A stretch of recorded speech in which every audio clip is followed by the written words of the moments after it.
The console wars have officially begun. Microsoft today unveiled the Xbox One, the successor to the wildly popular Xbox 360, and they really didn't waste any time. One of the biggest problems with Sony was that when they announced the PS4, they didn't show the system. So what's the first thing that Microsoft does? Shows the system, shows Kinect 2.0, shows the controller, just get it out in the open. And I think that was a very smart move because Sony was getting a lot of flack for not showing the actual system. Now, I'm not saying that that really matters, but it's important to see what you're going to be staring at for the next 5-10 years of your life and what people are going to see when they come over. So it's an important aspect, and Microsoft nailed it. I really do believe that. But what really matters is what the system does, because it can look as pretty as you want, but what can the system do for you? And the focus of this reveal event was on media. And you know what? That's great. We know Microsoft has been trying to dominate that space for a very long time, and it looks like they're just pushing all their cards forward.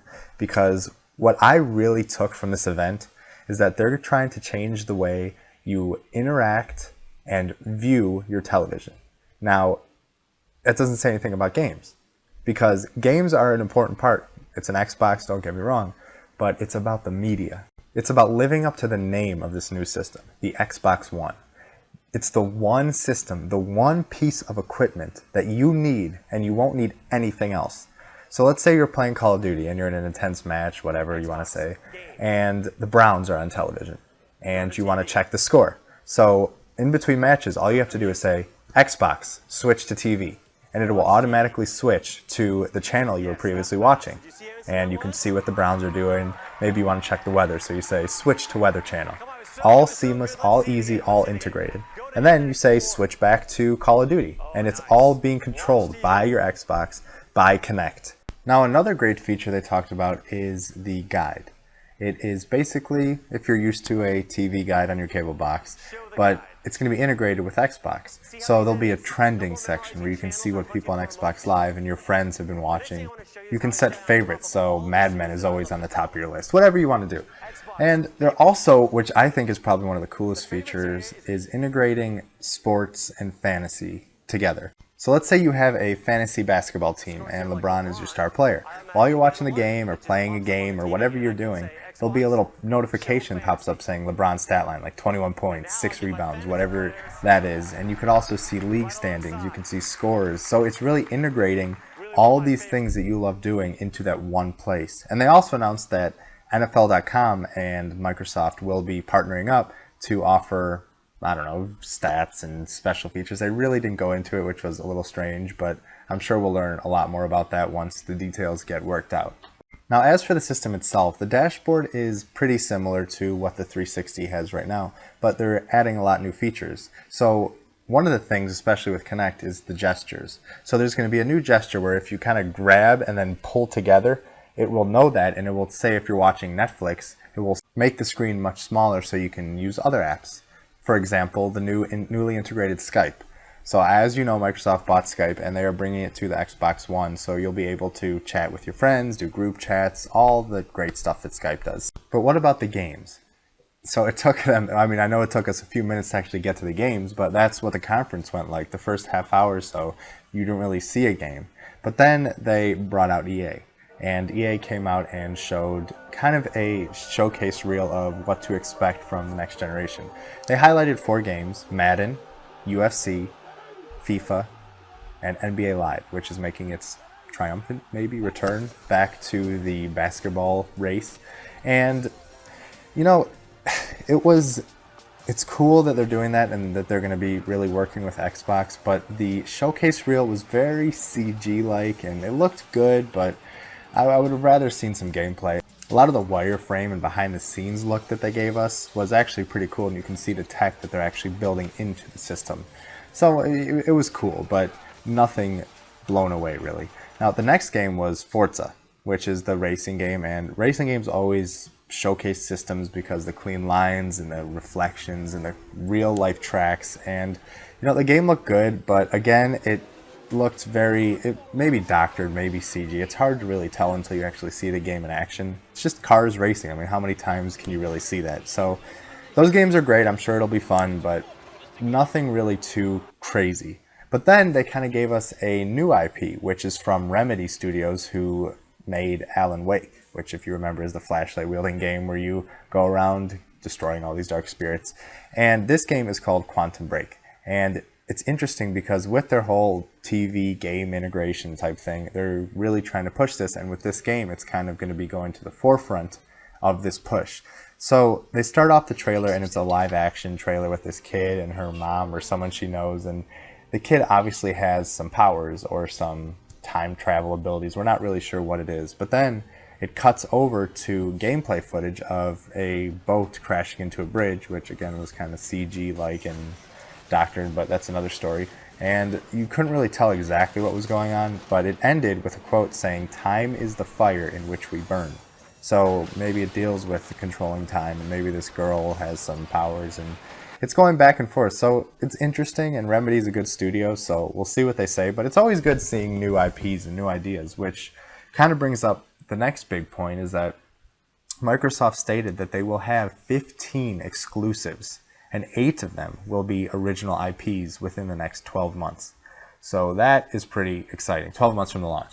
That's pretty exciting, because that was one of the biggest things. PlayStation 4 is coming out with all these exclusives, and when you think of Xbox, you think of Halo, Fable, Forza, and Gears of War, and that's really it as far as exclusives go. So it'll be good to see Xbox coming up with new and fresh ideas. Well, hopefully they are. So we'll see what that happens. But then, what's an Xbox conference without some Halo? And they did not disappoint, except it wasn't what we expected. I mean, maybe they thought we'd see a logo or Master Chief's visor hinting that Halo 5 was coming, but no. What they did is they said that Halo would be coming to TV, and they would be building a live-action series. Now, if you remember the Forward Unto Dawn miniseries that led up to Halo 4, that's kind of a good idea of what you might expect. And you know what? That actually turned out to be pretty well. And to add more fuel to their fire, Steven Spielberg will be working with them in making this a reality. We don't know exactly in what capacity he'll be working with them with, but he's got to help a little bit. He's made some good movies over the past, so that'll be interesting. And maybe it'll be like a Defiance thing where they integrate with the newest Halo, or maybe we'll have some link between the games, because you know another Halo is coming. It's just like the sun rises in the morning. Halo will be on this next Xbox. Now, at the end, they finally revealed a game that really captured my imagination, and it was Call of Duty Ghosts. And I know you're saying Call of Duty, it's the same thing, but they're looking to take a different angle. America has fallen, and you as ghosts, which you're called as your group, are trying to basically reclaim the country and save whatever you can of what was once the United States. And it looks to really focus on the story. And they even got Stephen Gangan of Traffic, who wrote and directed it, and are really trying to make this a very character-driven, story-like experience, and not just the run-and-gun shooters that we're familiar with.